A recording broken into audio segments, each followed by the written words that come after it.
All right, so I wanted to make a quick kind of step-by-step video, just kind of showing the simple process of inquiry that I suggest.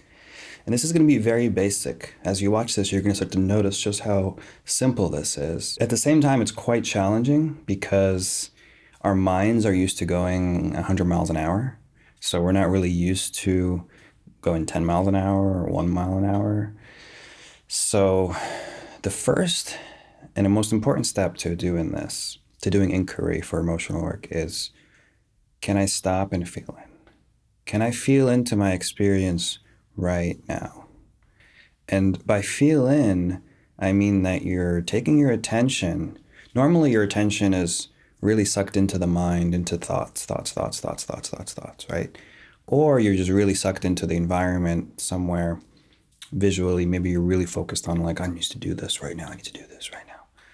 Which again is also more thoughts. But anyway, the whole idea is that you're really not in the body. You're not in the body at all. And so step one is, can I get into the body? Can I feel into the body? Can I notice how is my body doing right now? And when you do this, you'll start to notice tightness. At first, it might be just a little bit. But if you just kind of stop and pause, there's definitely some tightness here in the body. It could just be in the jaw a little bit. It could be in the throat, chest, belly. It could be anywhere in the body. But there's definitely some tightness that you can start to notice. Now, if you're feeling great and you try to do this, you might not notice any tightness at all, right? But if you're emotionally triggered, it's going to be easier. You're going to start to, oh yeah, there's definitely tightness right here, or like right here. If you're not triggered at all, you're doing great. What you can do is you can actually just bring up a situation that's stressful for you. You can just imagine, you don't have to go into details, but just imagine a relationship that's stressful, imagine a situation, and immediately you're going to feel tightness. So that's it. So the point of step one of feeling in is to notice tightness, okay? Step two is going to be, can I relax around the tightness? Right? And I'm using my hands to kind of illustrate. You don't have to actually do this. But let's say if you have a tightness here somewhere in the jaw, you can kind of just notice, oh, there's some space around the tightness. So it's basically like you're letting your attention, like normally we go right into the tightness and it's like, oh, there it is. But what if you just let your attention kind of expand, almost dilate a bit, almost like a flashlight that just kind of dilates, gets bigger. And the tightness is still here. We're not trying to get rid of it. That's very important. We're not trying to get rid of the tightness. We're kind of just opening around it. We're making room for the tightness. Okay. And when you do this, you'll see the tightness is still there because, again, we're not trying to get rid of it. But now it's a little bit easier to be with it. And it's also easier to do step three, which is, can I connect with words? Okay, so let's say you're working with tightness in the throat, right? And you're opening around it.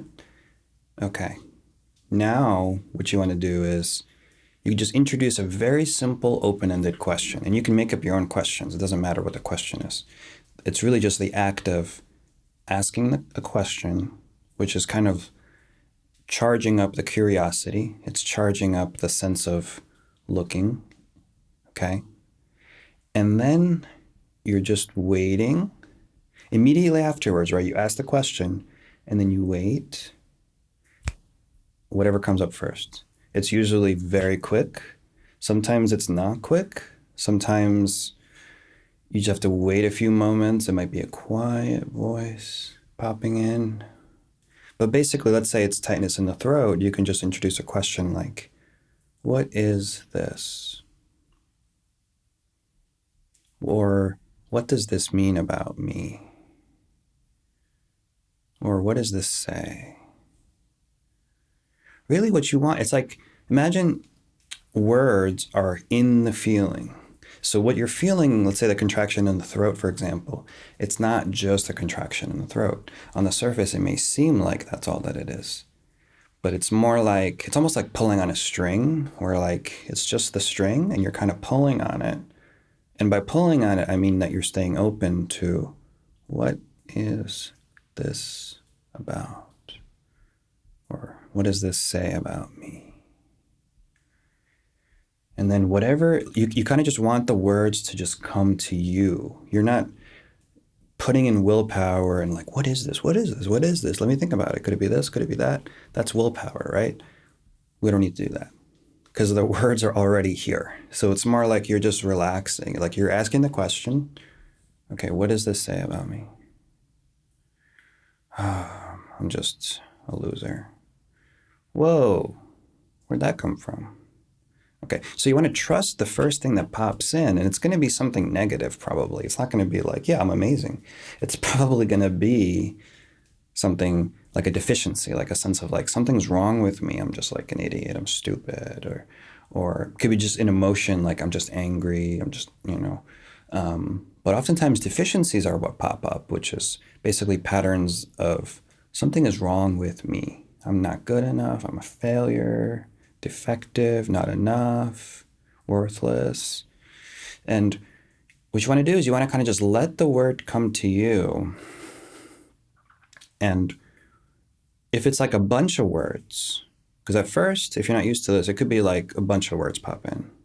Like 1, 2, 3, 4. Whoa, a bunch of words. Okay. So take them one at a time. Let's say 3 or 4 words pop up.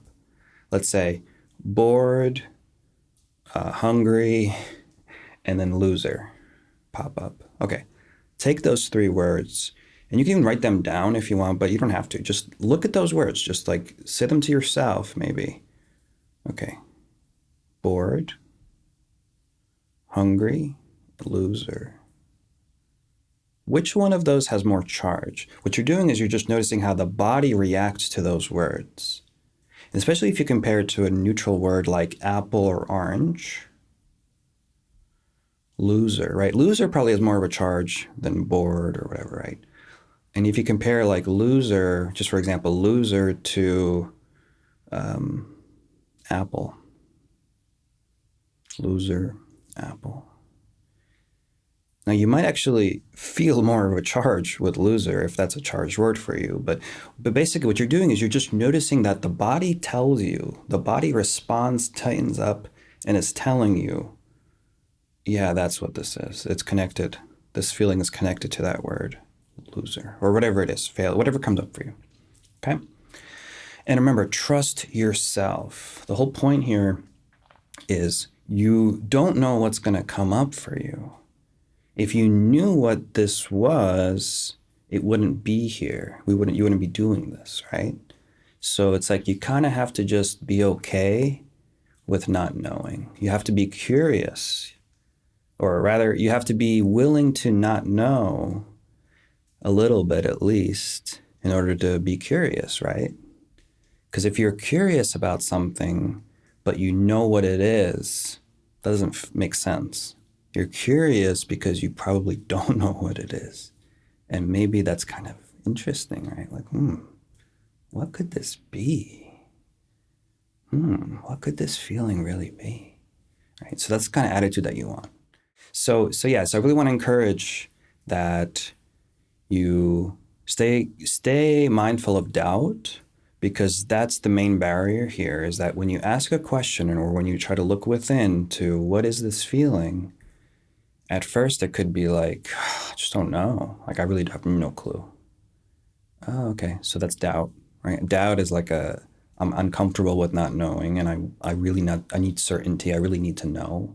I don't know what to do. I don't know what to do. Oh, wait, doubt is popping in. Something about, like, I don't know. Okay. That could be the very first thing that pops in for you. It's just, I don't know. And you just acknowledge it. You just acknowledge those words. I don't know. Next step, once you have some words, right? Once you have some charged words that connect to the body, and again, trust your body, trust the words that come up, but really trust your body to tell you if those words are relevant at all. And once you have some charged words, which is often, again, like a deficiency, as if like I'm lacking something, like a failure, or something's wrong with me, or it could just be an emotion like anger, fear, sadness, shame. What you want to do next is connect to any sense of resistance. So let's say this charged word is failure, right? What you want to do is, am I okay with that? So the basic idea is to connect to the resistance that's trying to push away whatever that is, right? So if this is failure, there has to be some resistance to that, right? No one wants to be a failure, right? It's not. But if you've done a lot of therapy or self-help, you might have learned to accept that. But really, you just maybe shoved the resistance really deep, repressed it even more. So sometimes you just have to be a little forceful, just like but like gently.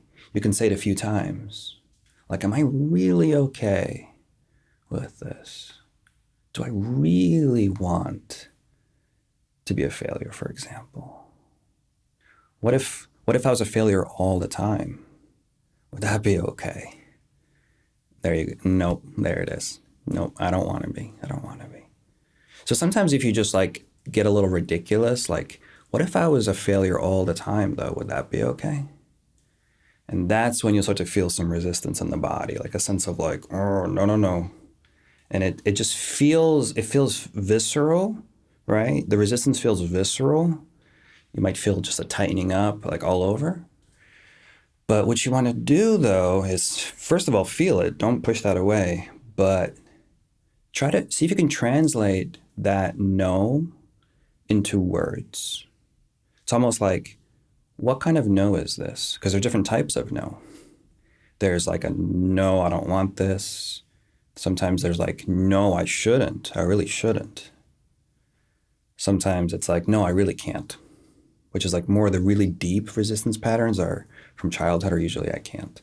Now, there's also really charged patterns like I hate this.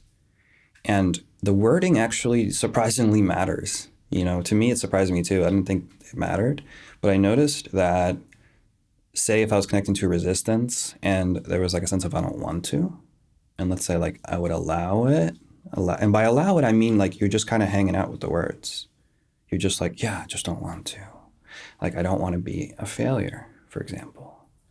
I don't want to be a failure. But if it's not releasing fully, stay open to, could there be other words? Maybe I shouldn't, which is a really common one. So basically, changing the words and trusting yourself here, trusting your body to just change the words a little bit. It's almost like you're just looking for that sense of being in sync, where the words sync up with the feelings, and it's like, yeah, that's what this is. It feels like I shouldn't. It's not I don't want to. It's I shouldn't be a failure. Yeah, that's what this is. And your body just really confirms it. Okay? And once you have the words for the resistance, once you have those words, again, trust yourself, trust your body, then it's simple. And you're just allowing. And by allowing, again, can I hang out with these words? Like, I shouldn't be a failure, for example. I shouldn't be a failure. Yeah, I really shouldn't. It's like you're agreeing with it, right? Because normally we try to push this away or we do something about it. Like, I shouldn't be a failure, so what should I do? I don't want to be a failure. What should I do? What should I do? What should I do? So these patterns are like a call to arms almost, and they like force you to do something. But if you just kind of stay with those essential kind of root words and you're connecting it to the body, but then you're just kind of staying with them, like, I shouldn't be a failure. I just shouldn't be a failure. So you're expressing it to yourself. You're letting that part of you express that feeling. You could say it out loud. You could say it internally. If you're visual, you can imagine the words. You can write them down. However you want to do this. The basic idea is you're letting yourself stay with the words. That's really it. And when you do this, like, I just don't want to be a failure, or I shouldn't be, whatever, you'll notice pretty quickly that there's a release that's going to happen. Like, your body just very naturally releases, and it could just be tingles. It could just be yawning. So a really common way my body releases is yawning. It could be burping, but it's pretty physical. Like, it's not intellectual. Like, the release happens physically, and you're going to start to notice that wherever that tightness, originally where that tightness was, let's say like in the throat, you'll notice that as you allow that resistance and stay with it, maybe 30 seconds, 60 seconds, a minute or two, what do you notice happening with the contraction? So see if you can notice this. See what happens with the contraction when you allow the resistance in words. And when you feel that sense of release, and you'll start to feel also a sense of presence and openness. Now, you might also, when that releases, you might just have a deeper pattern come up. And what you do is you just rinse and repeat. So this process is very easy because you just come back to it. So like, okay, there's something else here now. And I feel it. Maybe I feel it a little bit lower in my body. Or maybe I feel it but basically it's like the feeling might move, shift somewhere else. Okay, what is this now? So you're basically just repeating the process. What is this? Seeing what words come up, allowing the words, and then connecting to resistance. Do I want this? No. So that very basic process will really help you to kind of start to release these contractions in the body. And I don't want to overcomplicate this here, but every pattern is trying to help you, okay? And this right now, this you might just kind of take this on faith almost, but eventually you'll start to really see it that yes, everything is trying to help me.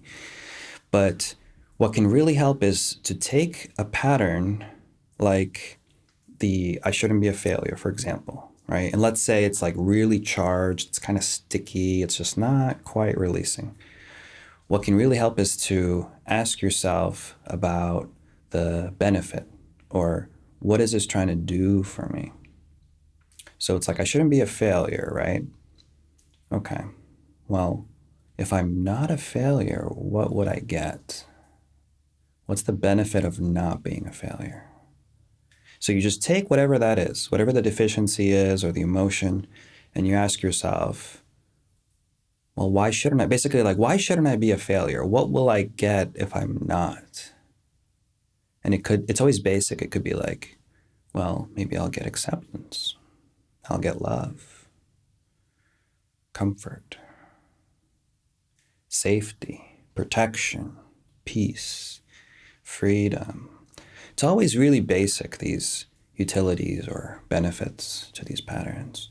And once you can kind of make that connection, so again, you're trusting yourself. You're asking the question, like, what is this trying to give me? Or what will I get if I'm not a failure? Oh, peace. Oh, and it's like there's like this sense of recognition, and the acceptance happens so naturally this way. You don't have to force acceptance, and you can't actually force acceptance. You cannot force anything, okay? You can only be willing to look, be willing to trust, be willing to see the resistance, be willing to allow the resistance, and also be willing to see the benefit. Kind of just, once you're doing that, you're just hanging out, like, oh. Like once you kind of receive the message, right? Once you kind of know, it's like, oh, it's to be accepted.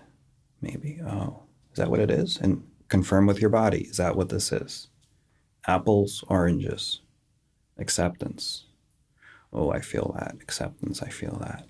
Apples, you probably don't feel, right? So if you're not sure, go to a neutral word, compare it, come back. Your body is telling you, yeah, there's something about acceptance here.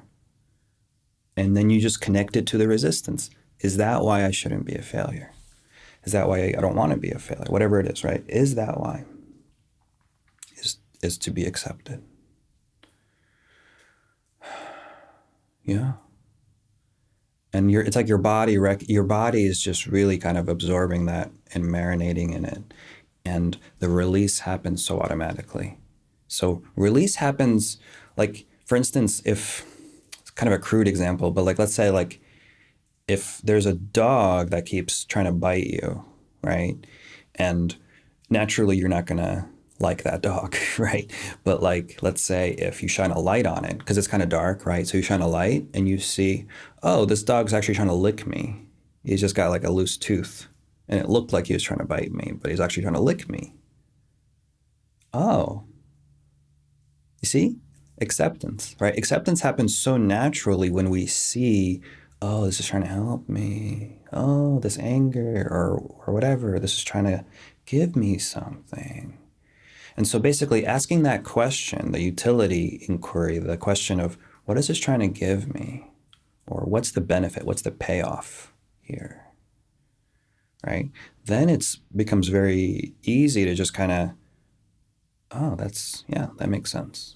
That makes sense. But just stay open to the other side of it, right? Which is probably trying to push all that away, right? It's like I shouldn't be a failure. I really shouldn't be a failure. But I'm also kind of tired of caring about this, maybe, right? Like I shouldn't be a failure, but I'm also tired of this. So just kind of stay open to any opposition here and allowing both sides, the whole thing starts to dissolve. So if something's stuck, see if you can go to the other side of it. Is this trying to give me something, or is there a need for this? Maybe. So again, I really don't want to overcomplicate this, but like for example, like failure, you could have the resistance to it, which is trying to give you acceptance or maybe even safety, because it's not, especially for men, right? If you fail, you could be rejected, you could be unsafe, you know, no one's going to like you anymore. So there's a lot of reasons why I shouldn't be a failure. But yet I still always feel like a failure. Okay. Could there be this part might not make any sense at first, but could there be a need to be a failure? And maybe it's just as simple as, yes, I need the freedom to fail sometimes because it's stressful to try to not fail all the time, right? So sometimes I just need the freedom just to fail, right? And maybe that's all that this is like, I just need that freedom to fail sometimes, but I really shouldn't because I need to be accepted. Oh. And now release happens very quickly and naturally because we understand the pattern. We see both sides here. We see what they're trying to do for us. But don't get lost here. I really don't want to overcomplicate it. If you just stick with that basic formula of stopping, feeling in, right? So you want to stop, feel into the body, make room. Where do you feel it? Where do you feel it? Right here? Chest, belly, throat, chest, jaw?